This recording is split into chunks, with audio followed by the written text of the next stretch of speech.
विद्यारविन्दे तव भवानी सहितमामि हरपुरौ प्रणामतारं संसारतारं भुजेन्द्रहारं सदा विद्यारविन्दे तव भवानी सहितमामि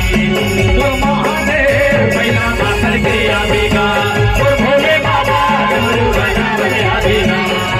महादेव पहिला मातर के आवेगा गुरु भोले बाबा गुरु राजा बने आवेगा गुरु महादेव पहिला मातर के आवेगा गुरु भोले बाबा गुरु राजा बने आवेगा गुरु महादेव पहिला मातर के आवेगा गुरु भोले बाबा गुरु राजा बने आवेगा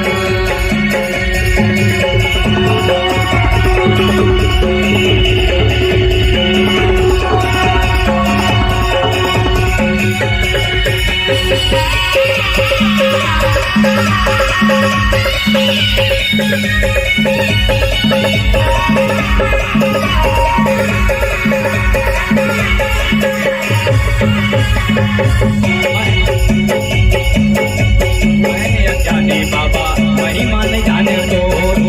अज्ञानी बाबा महिमा नहीं जाने तो शरण आयोला विजय सुरली मोर मैं अज्ञानी बाबा महिमा नहीं जाने तो